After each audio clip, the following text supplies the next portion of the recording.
What's up, everybody? It's Kavon with Functional Fitness VA, and today we got a few different versions of a kickstand rotating deadlift, right? So if you haven't checked out our video for kickstand deadlifts, check it out right here.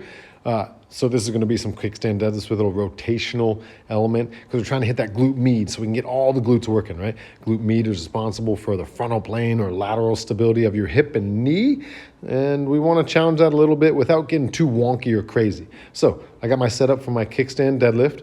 That kickstand foot just comes like a foot length back. It can be slightly out to the side, but you don't want to be too wide because that'll take you out there with it, right? And in this version, I'm going to start with the hand of the back leg or the kickstand leg holding the kettlebell. And as I hinge, I'm pushing it out to the side.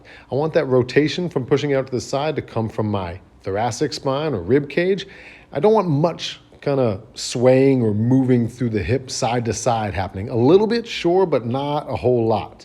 I stand back up, I get tall, I squeeze the glute of that front leg. If the back leg squeezes too, the glute that is, great. But the big focus should be on the front leg glute. You push the kettlebell out to the side by rotating through your rib cage. And you stand back up, and that lat of the arm that is holding the kettlebell, in this case my left one, is kind of responsible for bringing you back, right? Bringing that shoulder back, bringing the kettlebell back, and you squeeze the glute and you're doing a plank from the top position, albeit a kickstand plank. So from there, I could do it with two hands. The single arm one, you may think it's harder with single arm, but I think it's a little easier to grasp it because not as many things have to rotate.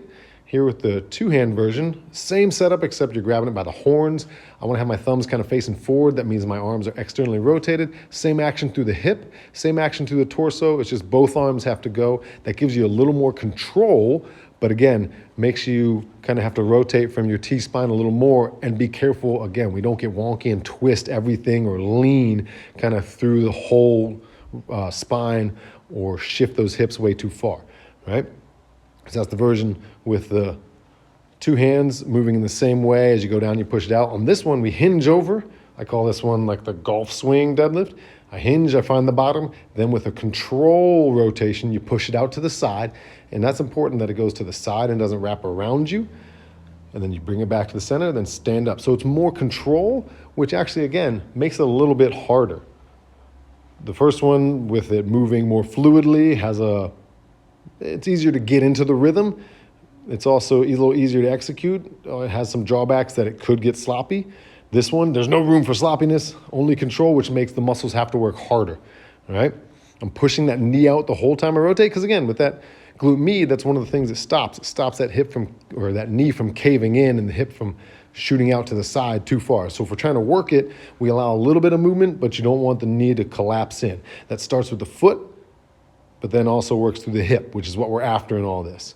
So again, here's another version where I stay at the bottom, hinged over, make sure you're in the hinge, which you feel loading in the glute, a little bit in the quad, a little bit in the hamstring, and then we're pushing it out with control and then bringing it back to the center with control. It's never flinging or falling. You could do a faster version, but this is the slow, controlled version we're after here. So that trunk and core and lats have to work the whole time that kettlebell is moving out to the side, and the glute, quad, and hamstring are loaded of that front leg to stop you from falling on the ground. So it's isometric there, more or less, and then we're twisting. Now, we can do the same thing with a dumbbell, right? The market isn't cornered by the kettlebell. For the two-hand version, I like to hold by the sides of the dumbbell.